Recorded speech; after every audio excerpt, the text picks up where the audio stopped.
My name is Randi Rubenstein, and welcome to the Mastermind Parenting Podcast. At Mastermind Parenting, we're on a mission to support strong-willed kids and the families that love them.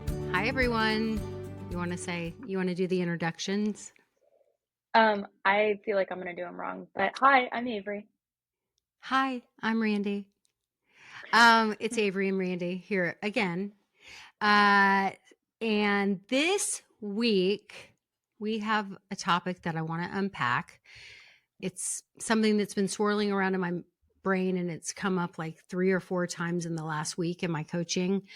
And so that tells me it's a topic that needs to be discussed more, unpacked more, and teased out.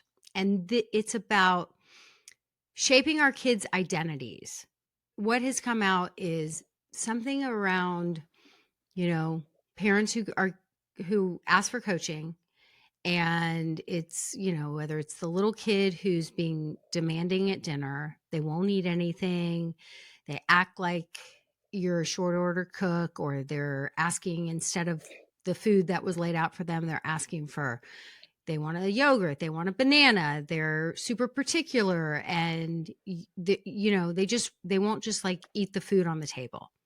So the parent who's got that kid, they're thinking, I have a difficult kid. How can I take them to a restaurant?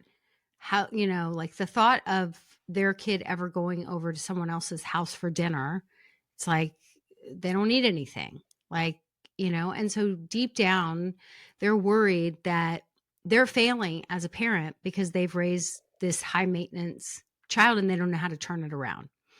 Mm-hmm. And the other place it came up was a mom whose son, 9 years old, and I talked about you a lot on this call, super, super sporty. He's a total sporty spice, and he's a little bit of a ball hog. Or I think maybe a lot of bit of a ball hog. Mm-hmm. And she noticed that, like, not only is he not the best team member during sports, also, like, she had volunteered at something at school and he was in a small group and she was facilitating this group. I don't know, there was some kind of project or thing. And he was sort of hijacking the conversation, wasn't letting other people, like, having a real problem with impulse control. And her sentence was, he's just a me first kind of person, which really was her thinking of him as a selfish person. And so she was blaming herself because she's now, what was her biggest fear when we kind of teased that out?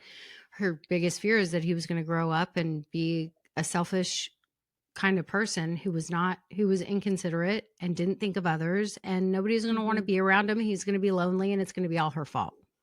So, then there was another scenario about a kid that was acting super entitled, and just kind of like acting like a shithead. And so, it's like parents are like, it's like their fear gets stoked. Like, everybody wants to raise a kid that is thought of as a good kid, like a good kid, the kind of kid, like, what a nice boy, what a nice girl. Right. And then you have kids that are displaying these behaviors, and it seems like evidence that you're not raising a kid like that, that's going to be thought of like that. And so, when I was coaching these parents and we were kind of teasing out what they were thinking about it, so we could identify what the real problem was. And the real problem was, like, these kids just had lagging skills. Like, they had accidentally been, they had learned to be demanding. Like the picky kid at dinner who's, demanding this and that. Like, well, we haven't taught him that here's the food that's available. There's always going to be some choices on the table that are bland choices that you'll like. You can help yourself. I provide the food, and it's your job to eat it or not.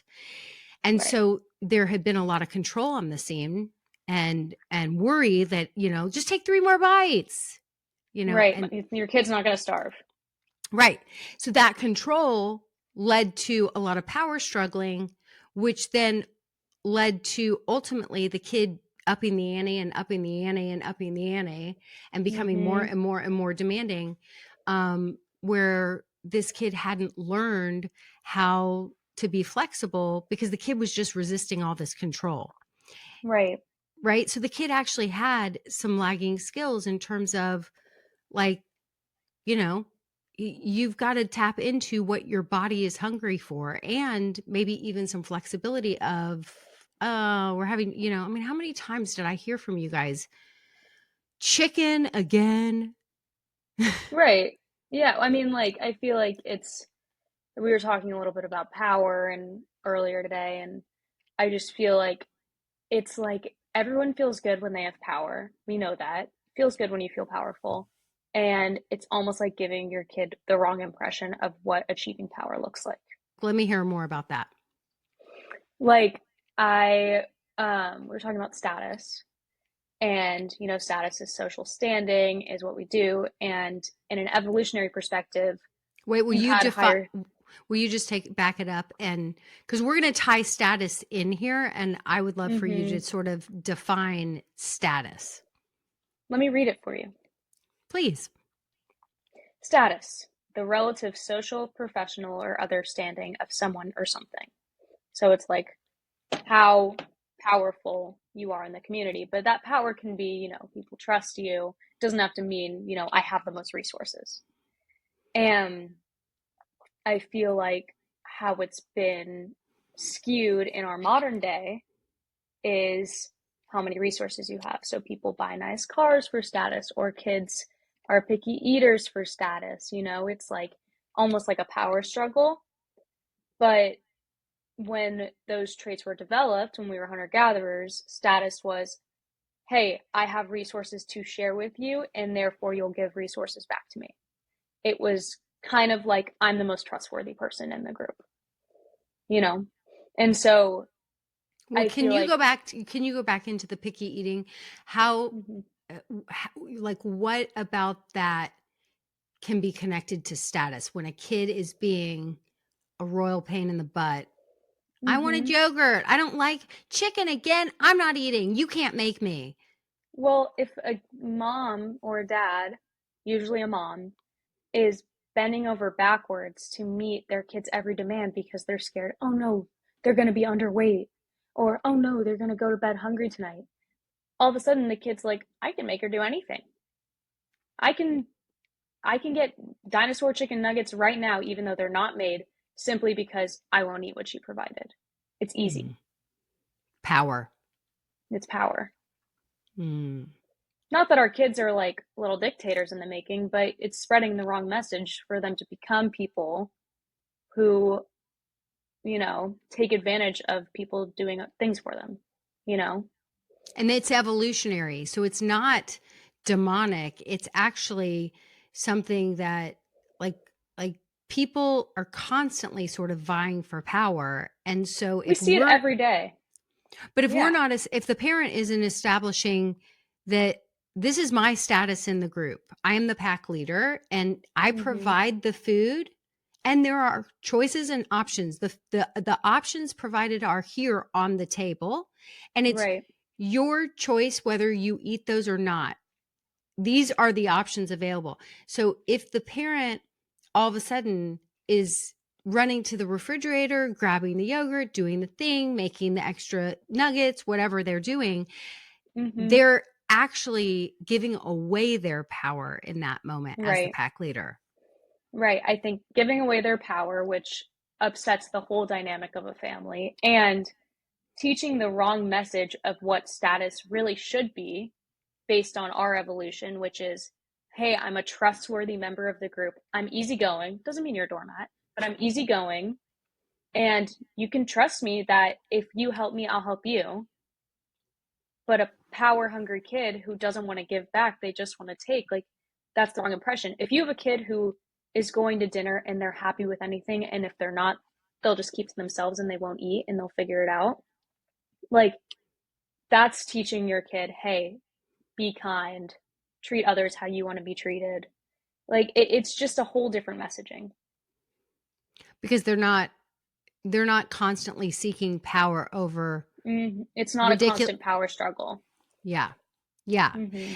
And so it kind of made me think of like, what is parenting? Like, parents always talk about like they want to instill their values. And I can't tell you how many times that I'm like, well, what are your values? What are your top 3 Mm-hmm. values? And very few of us ever. Remember when we did that exercise not that long ago around the dinner table and we were all taught, like, we sent a text, I think Dad sent it and Yeah, said, Dad's big on his core values. yeah, he was like, come to the dinner table tonight, and y'all don't anyone get excited. This was like, I don't know. He must have been reading something, and all of a sudden at the 11th Some hour now, self-help book, yeah. yeah, like at the 11th hour, he's like, oh gosh, I don't think I've instilled enough words of wisdom. I better, they're almost grown. It was So so dad of him. yeah, it was like, he was like, but I appreciated it because, I love a little sort of structured project Mm-hmm. that leads to a meatier conversation. And so he said, come to the dinner table tonight over, and it was during winter break when everyone was home. And he said, come to the dinner table tonight with your with your 3 core values. I And then think it we was went 5. around. Oh, was it 5? Well, he had 5. I think I remember coming with 3, and we all came with 3. Mm-hmm. And we were tapping in, and then we explained why they were our 3 core values, right? So when your kids are little and you're instilling your core values, number 1, I think you have to know what they are. But I was also thinking, like, is it control? And this is actually an honest question. Like, is it controlling to want to shape your kids' identities? Like, to be thought of, like, what I said to this mom, and it really made me I really do believe in this, but then it made me want to talk to you about it. So what I said to this mom after I coached her about like the kid that was the picky eater, I said, you're going to, at a non-relevant time, out of the moment, establish the rule. But kids are super logical. So you want to talk about the why we have this rule, why we're going to do dinner differently, why we're going to now eat the food that's on the table, and I'll Mm-hmm. provide the food and then it's your job to eat it or not. But I'm not going to fight with you anymore about this. And I'm not going to be, there's not, just know that the options for dinner are on the table. There's no going to the pantry or going to the fridge. Like, you can eat the food provided or not. And I said, but you want to explain why? And I said, a why could be, hey, you're a social little guy. You got a lot of friends. This kid was like 5 or 6. You got a lot of little friends. And before you know it, those little friends are going to invite you for a play date. And then the mom's going to say, or the kid's going to say, hey, can so-and-so stay for dinner? Mm-hmm. And they're going to invite you to come and sit at their dinner table. And if you come and sit at their dinner table and you're only used to, I don't like this, get me that, I want this. Like, It boils my blood. um, like what do you think they're going to be saying about you when you leave? Right. Don't you want to be the kid? Like the mom might say, wow, he really acts like a little king. Like everyone is his servant and just works for him. Mm-hmm. Versus if you're the kid that comes over and can always find something to eat and you're just appreciative that they just invited you and they cooked for you, right? And now you're the kid that figures it out. Like, what are they going to say when you leave? What a nice boy. I see why you're friends with him. He had such beautiful manners. Right. He showed so much respect, right? We want to respect other people. Don't you want to be the kid that's thought of like that? But I started questioning. I was like, does that feel sort of like being a megalomaniac and trying to control your kid's identity? Not see, I think the point of parenting, I mean, thousands of years ago, the point of parenting was create someone who can create offspring and on and on and on. And now in our modern day, it's create someone who can navigate this really complicated world. And On when their you're own, once raising you're on gone. their own, yeah, without you. And from an individual perspective, when you're raising in your mind a human who can navigate the world, you want them to have the values that you have because that's how you've navigated the world. I don't think that's controlling. I think that's trying to set your kid up for success. Okay, thank you. That's what I think too. But I just was, I don't know, I was questioning it a little bit. Like we want to shape their identities, but I wasn't 100% sure. But what that makes complete sense. Like once, you know, it was like the mom who was talking about the super sporty spice kid. And and when we drilled it down, it was, I will have failed because who will want to be around him if he's not the kind of, if he's the person who takes up all the air in the room and doesn't ever share the ball, the metaphorical ball in life Right. on the Well, court. yeah. That's like the exact same. To me, the ball hog is the same exact thing as picky eating. Is it's a control thing. And it's also like you want to teach your kid how to share properly because then they'll receive the same in turn. Like, hey, you want to pass the ball to your teammates because then your teammates will want to pass the ball to you because they'll trust you to make the right decision for the team, not just keep it to yourself. You know, or people want to include you in conversation because they know that you'll include them in turn. It's just teaching your kid how to be a kind, reciprocal human. Yeah, a kind reciprocal human who understands how to get along with other people, how to be a part of a group. Right. Yeah, it makes sense. And it's a little bit of like, it gets kind of complex where you kind of have to teach your kid, hey, like, obviously it feels good to talk about yourself all the time. Everyone wants to talk about themselves. And it feels good to have the ball all the time because it feels important. Obviously, that's when you're the most engaged in the game. Part of being a human on this earth is you include others, even when it doesn't seem like your first instinct. Yeah. Does that make sense? Well, and what I said to the mom about the kid who was being the ball hog, and the conversation hog is I said, I think the issue really more than anything is he's got some lagging skills. Like he has a hard time with impulse control. Have you noticed that he has a hard time with the skill of waiting, which this is a skill that I think many parents just we don't even think about teaching, you know? And, and so one of the ways that we can help a kid who has this impulse control issue, right?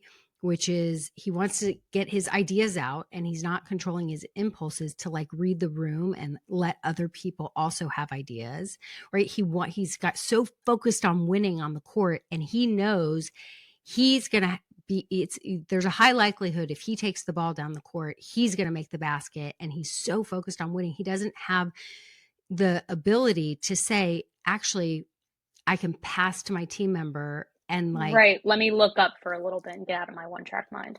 Right. And so I said, one of the ways we can work on impulse control is we teach them the skill of waiting. So with a very little kid, have you ever noticed how I said, does he interrupt adult conversations a lot? She's like, yes. And I said, so with a little kid, we teach them out of the moment, hey, we're going to start working on waiting. So like when you have a question, like if I'm on the phone or if I'm talking, to someone and you have something that you want to ask me right then at that moment, right, and you just can't wait. We're going to have a new system and you're going to come up and, if you interrupt me, just know I'm going to put one finger up. I'm going to put one finger up to remind you of this. And then you're just going to put your hand on my arm just like this, just to let me know, hey, Mom, I have a question. And then in your head, and you might have to take a deep breath in to calm your body down. In your head, you're going to count to 30, which equals 1 minute. And so if it's not an emergency, if you're bleeding or barfing, then you say, emergency, Mom, I need you. But if it's not an emergency, if there's no bleeding or barfing, and you just have something you want to get out or tell me or ask me, you're going to put your hand, you're going to take your deep breath, and then you're going to quietly to yourself in your head, you're going to count to 30 like this. Let's do it together. 1, 1,000, 2, 1,000, 3, 1,000, 4, 1,000. And when you get to 30, then you can say, excuse me, Mommy. And I will know you have had a question because you've had your hand on my arm. And I will make sure then to be able to talk to you. Right. And what I said to this mom was, I said, a lot of times what you'll notice is the kid might say, oh, I forgot what I was going to ask you. Or they don't really have that question anymore. But what you're working on in all those moments is they can trust you to respond to them, because you're not going to be like, just another minute, just hold on a second. Like, you really have to respond to them after they get to 30. And then they also now have just worked on that impulse control. And Yeah. it teaches so many. I mean, when we got older, it turned into like, write it down. And which we used to do, and it has turned into so many important life skills, the same as, you're molding your kids' identity to make them kinder humans so they can navigate life. Like, I've noticed, because I was raised with that, and I'm tooting my own horn a little bit, but it's something that I like to be done for me. Whenever I'm in a group setting and someone tries to speak and other people don't pay attention, I'll always say, hey, so and so, what were you trying to say? It just makes you pay attention a little bit more. And yeah, it just creates a different awareness of people trying to speak, people trying to get your attention, waiting their turn. And what I said to this mom was, I said, so if your kid has some lagging skills, like, it's, have all these fancy terms. He has impulse control issues. He's got blah, blah, blah label. Okay. What are we going to do about that? Right. And what I said to her is if your kid needed glasses, because she was making this whole impulse control, he's just a me first kind of person, she had somehow failed to teach him how to be a kind, considerate human. Right. So it was pointing back to herself rather than helping her kid with the lagging skill. Right. If we're in this self-blame sort of shame party, doesn't feel like a party, shame funeral, then we're stuck there, and we're not actually then able to put the bandwidth on the kid who needs to be taught something. And I said, if your kid needed glasses, right, would you beat yourself up? And she was wearing glasses. I said, would you beat yourself up like, oh my gosh, I can't believe I passed this on to my kid. It's my gene pool. I feel so bad for this. He's going to go through a life of being called four eyes and yada, yada, yada. Or like, would you be like, that sucks, and I get it. I'm going to take him to the eye doctor. I'm going to get him a prescription for some glasses, and he's super sporty, so I'm going to make sure we have the sports glasses too. Like, you're going to actually get your kid the resources that they need. You're not going to be stuck in that whole unproductive dialogue with yourself. And there's, like, if you put it all together, there's a lot to teach your kids, like so much stuff that you want to pass on. Sometimes some things get skipped over, and you just address them when they come up. That's right. I was like, it's not too late to work on this skill now.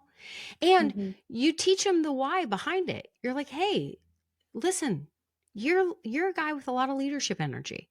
Like, you have a lot of things you want to say, you want to share. You've got a lot of skills on the court. And, like we've really got to think of, what kind of leader do I want to be? I said, have y'all watched Ted Lasso?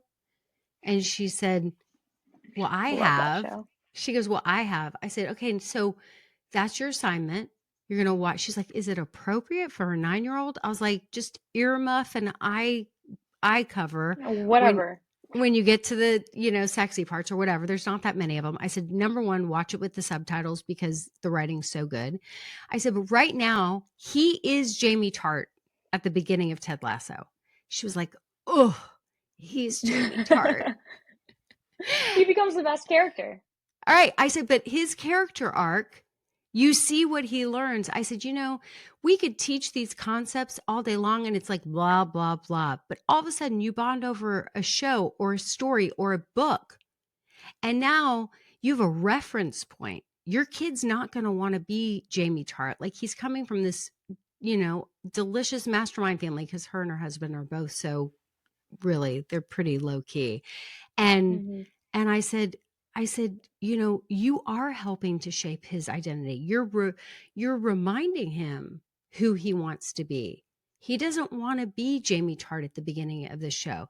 And so bond with him over that, and then work on the skills to help him become that kind of leader. Right. It's kind of hard to recognize negative patterns in yourself, but when you see a character on TV being an asshole, you're like, yeah, I don't want to be like that. Right. Like we want to Yeah. be, better. We want to tap into it. So I don't know, something about this whole status thing, the relative, social, professional, or other standing of someone or something, the standing, like how do you want to be thought of? And I actually heard Dax Shepard on his podcast, tie this back. He was interviewing some scientist and they were talking about like what motivates people to make decisions.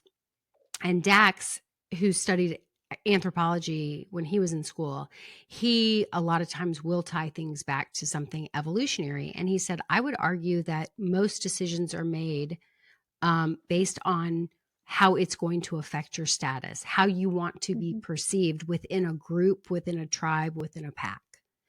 And Right. so if this taps into, how we are naturally motivated, how we are naturally wired, like reminding our kids, we're these kinds of people. We're sharing people. We're, we're people who it's important to us to listen to other people, to make sure that everyone gets a chance to speak. We're people that, it's like I said, I love the Abby Wambach.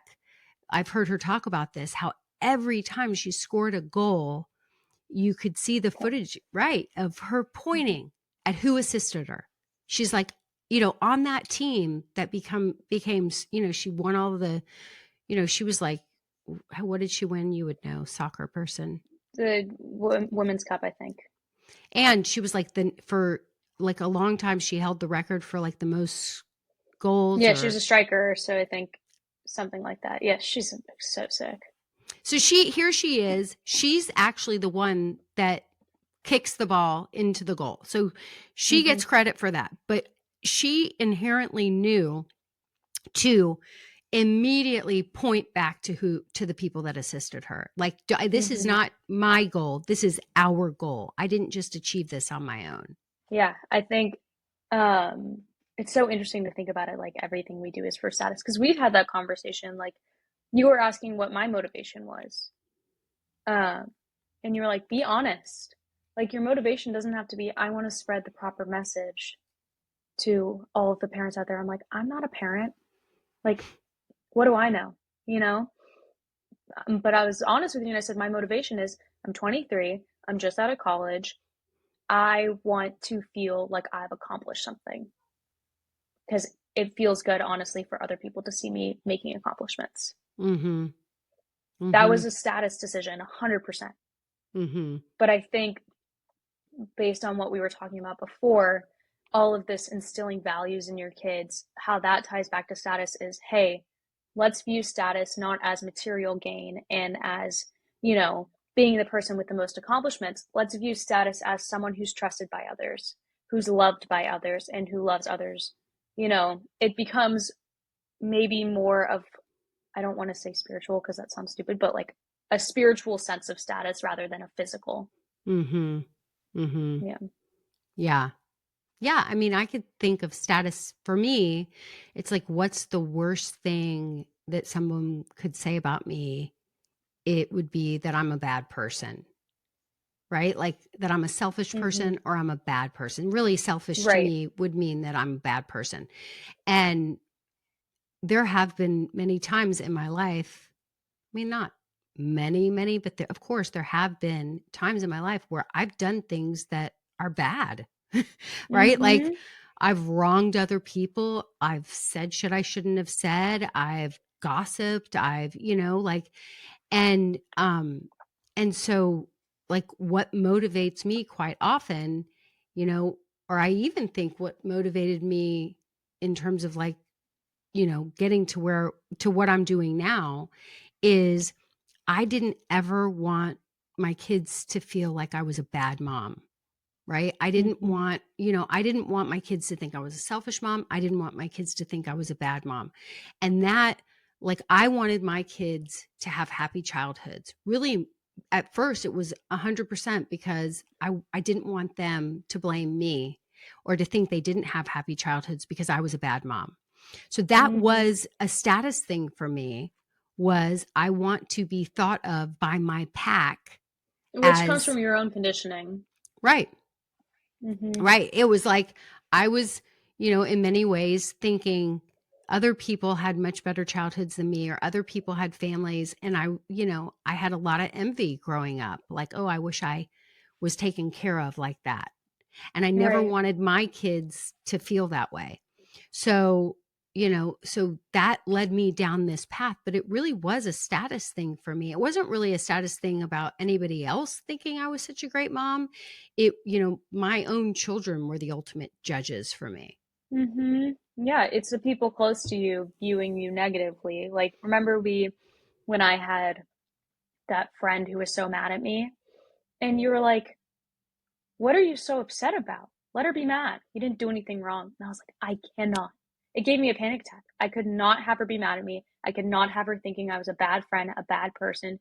It literally made me spiral.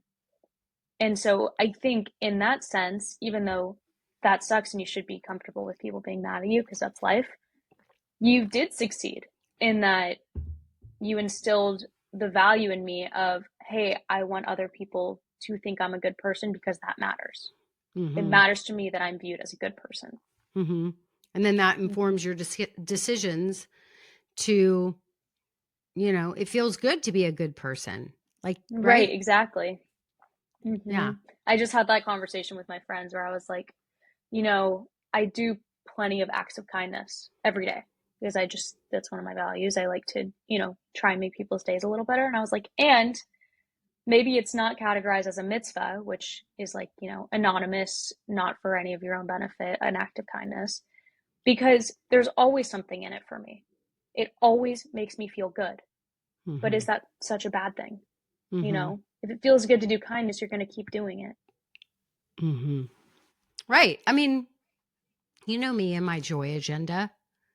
Like, why do I have a joy agenda? Like, I anyone that I love, it's, I have whatever the opposite of Schadenfreude, Freude, like where I only want, I love it.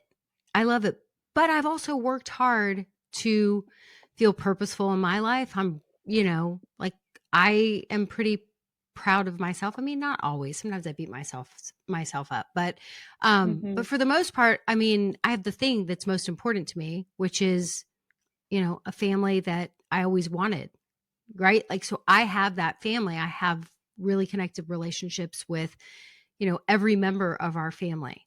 And so, including my siblings. And so that to me is like anything else I accomplish in life. Like, it's just, gravy. It's extra. Right. Yeah. Yeah, you've accomplished your main mission. And also you do have Schadenfreude only when you're watching America's Funniest Home Videos because you love the videos of people falling down. I really do. I really do. Those are the only ones that make her cackle like a witch. I mean, how much do me and Wawa? It's the two of us. You guys love those. They never made me. They always made me uncomfortable, and you thought they were so funny. I mean, it's just the one. I think it's the ones where it's just super klutzy because I could imagine it it yourself. Yes, I mean, yeah. You could spur off into a couple of. You should post that video for your moms of the ring or the Nest camera catching you just eating it in our old house. That video is so funny. It's so good. It's so, yeah. Our family takes much joy in all of the moments. The super. There's that video, and then there's another video in our new house of her falling through a lawn chair. They love it. They love it. Okay, so talk for a minute about I know what I was going to say. Something that was interesting that they shared on the Dax Shepard podcast. I can't remember who the expert was. It was that they have studied that if there's a group of people, the person who tells the joke or makes other people laugh immediately establishes themselves like status wise as a leader in the group. Oh, that's so interesting. Isn't that interesting? Yeah, I haven't heard that before. And we probably have talked about it in one of my classes, but it's yeah, someone who's able to like direct attention. I mean, there is like an organizational element. I'm just playing off the top of my head, so don't take what I say as like Bible. Like, you know. Um, but yeah, I guess like someone who can command attention, who can direct emotion is someone that's trusted. And like I mean so much of our evolution goes back to sharing because there was such a big sharing culture with hunter gatherers where it's like everyone was contributing. Same with with childcare, like everyone was taking care of everyone's kids, everyone was sharing their daily catch. Like it wasn't like you caught food for your family and you were the only ones eating it. And so what that makes me think of is like a sense of community and like, hey, this is a leader of our community who can make us feel good and can direct attention, and therefore that's someone who has power. Mm. And it's also a shared experience. Like Mm-hmm.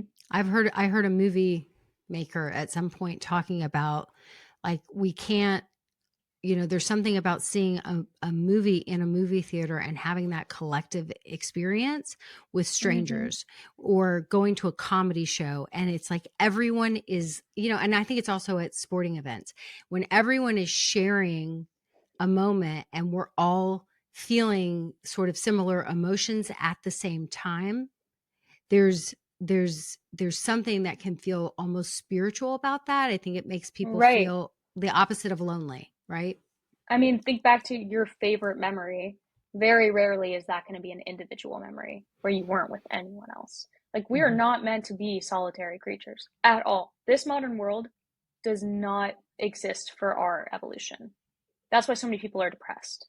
Mhm. Like, we are meant to have these shared experiences. We are meant to live in close quarters, always with people. Even if you're an introvert, like, you can't be alone all the time. Mhm. It's just not how we're designed. Well, I think that's why so many of us, I mean, me included, like listen to podcasts or audiobooks where you like the personality of the person who's sharing a message because Mm-hmm.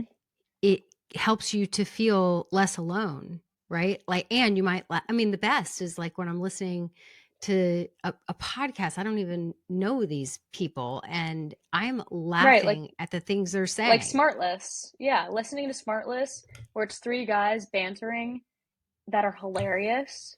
Once again, making the group laugh. Like, it makes me feel calm. Mm-hmm. Yeah, I'm like, oh, this is what I miss. Especially like now, I've been listening to a lot of Smartless. I think because I'm alone a lot here, just because like my community that I was with for 4 years doesn't live here, and I'm only here for a year. It's hard to make friends in a year, whatever. I'm fine, guys. Um, I get lonely, and so I've been listening to a lot of podcasts, and it makes me feel better. Makes me Mm-hmm. feel honestly like this sounds kind of lame. Makes me feel like I did something with my day. Yeah. Mm-hmm. You did you did a lot yesterday. That black widow spider maybe Yeah, I saw come out the of my Black Widow matriarch yesterday. It was the biggest. I mean, it was definitely pregnant with like a million little Black Widow babies. You know that song? Black Widow baby. Um, yeah. Yeah, but yeah, it was freaky. she had a good day working outside, being with animals, Hmm. feeling purposeful. It is big for me. I like to feel purposeful and I like to earn a shower. Mm-hmm. You Those are earned a my two shower. things that make me feel accomplished. So I just think this idea of knowing that we can tap into this primal desire for being thought of, having a high status in whatever group or tribe, we can tap into that with our kids, right? By explaining the why we're going to teach our kids to have good manners, why we're going to teach them not to be interrupters or demanding, and to be appreciative when somebody takes the time to cook you a meal, right? Like why that's important. Don't you want to be thought of as the kind of person who, I think that's not being controlling. That's No. safeguarding your kids so that they don't end up alone and that they know how to get Right. along with other people in whatever group they want to be a part of. And I think a lot of parents get nervous about that because they're like, well, I'm bringing ego into it, like, okay, so I'm making like I don't want my kids to constantly be thinking about what other people think about them and blah. I'm like, well, that's life, sweetheart. Like, we do worry about what other people think about us. That's part of living in a community. Like, we're literally bred for that. You're supposed to care about what your neighbor thinks. And yeah, to an extent, like, you don't want to be self-conscious all the time, but you want to treat other people with kindness so that you're seen as kind. Like, it's okay to bring ego into the conversation. It's okay to also be the kind of person who has boundaries, like being the kind of person who isn't a doormat, doesn't get used or walked all over. Like, don't you Mm-hmm. want other people to treat you with respect? Right? Right. Don't you want to be thought of as a good friend? Right? Mm-hmm. Like, don't you want to be the kind of person who, like, I think this is how we instill values. And I think it's very different than don't embarrass me. Right. Right? That's different. Right? That's very different. It's all about you. You're shaming your kid rather than coaching them. Right? The how do you want to be thought of? Like, you're a fun little guy. You make friends easily. Don't you want the family where you go to have a play date to say wonderful things about you, to Mm-hmm. to feel respected, and then to want to give you respect in return? Isn't that who you want to be, or Right. not? Like, and have a conversation with your kids about it. Chances are they're going to be like, yeah, I want people to think Most nicely of the about time me. people want that. Yeah. That's like a pretty common desire is it's kind of human nature to want others to like you. Yeah, to like you. And that Mm-hmm. and we can teach our kids that it's okay. And even like it's normal to think about these things. And also, like, sometimes people aren't going to like you, and it's not, and you can be clean and clear. It's nothing you have done, because you've worked really hard to show up with, showing other people respect, understanding how to get along with other people, not being selfish, being a sharer. And so when Right. somebody else doesn't like you, like, that's their problem, not yours. You've Mm-hmm. done your part. Right. The boundaries kind of come naturally when you're proud of the person that you are. That's right. Ooh, Mm-hmm. that's a mic drop. The Thanks, Mom. bound the boundaries come naturally when you're proud of the person that you are, which is also ties into the, like, when you're proud of the person you are, it's not about the parents saying, I'm so proud of you for saying thank you. I'm so proud of you for having good manners. So annoying. No, if you see your kid having good manners, opening the door for an old person when you're walking in, or doing something kind, and then later on being like, I saw that. Mm-hmm. Yeah. Yeah. Just like a sneaky little, because then you also don't want them to like do everything for praise, Right. but just a little bit of acknowledgement every once in a while. Like, hey, I see you being kind. That's awesome. That's right. That's right. Or with Mm-hmm. their siblings, when they do something kind for their siblings, it's like, you don't have to gush, but you can also, like, give them a little wink. There's so much in nonverbal communication. Like, I see you, I acknowledge you, and you don't have to do it every time. It just sometimes Mm-hmm. feels good to be acknowledged. Right. Right. Okay. All right. What's the main takeaway? That it's good to raise kind, reciprocal humans in your image. Mm-hmm. And I think we're all just striving to be better. Right. And Every generation heals a little. we're all striving to be better. And just like me, you might get hung up sometimes on all the things that you haven't done that you feel proud of. And, like, we're growing, it's like what we focus on grows. So if you focus on all the things you haven't done, chances are you're going to show up with that graspy, insecure energy. Oh, didn't you have something to say about the graspiness? I felt like you wrote something. Did I? These are your notes. Anyone who shows up with demanding energy is less likely to command respect from the group. Those who were treasured by our ancestors were the ones who made the biggest contributions. Yeah. Like the givers were the ones who had power because they were trusted. You know, anyone who was showing up saying, you know, acting like a king or a dictator, saying, more, more, more, give me your share, give me your portion. People were like, what the heck? No. Get out of here. You know? But if you're showing up and you're being like, hey, look what I've brought you, people are going to be like, hey, have some of ours. Mm-hmm. You know? Yeah. Yeah. Giving with boundaries. Mm-hmm. Not being an overgiver to the point of feeling like a martyr, but like teaching how to give with boundaries. I mean, I think these are hard concepts because frankly, I think many of us are learning right alongside our kids, and right. we just have to have grace for all of it. Mm-hmm. Mm-hmm. Yeah. Okay. I agree. Okay. That feels complete. All right. Thanks everyone for listening. Hopefully you got something out of this conversation. Yeah. Thanks, everyone. Bye. Thanks for listening today, guys. I hope you picked up some tips, tools, maybe some baby steps for creating more balance and boundaries in your life. And I just wanted to let you know, if you want to continue moving the needle forward in creating this for yourself, having a happier household, I want you to go to my website and check out mastermindparenting.com. We have 3 beginning programs, and if you need some accountability and more support, then please look for the one that would be a good fit for you. And as always, we're on all the social channels under Mastermind Parenting. On Instagram, it's mastermind_parenting. And, you know, periodically I do pop up on different Instagram lives, Facebook lives, where I give you teaching and coaching, and I love engaging with you live to help you help your strong-willed kids so that they can feel better, because when they feel better, they do better.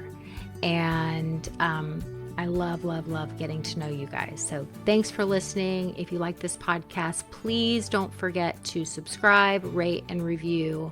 Super, super appreciative.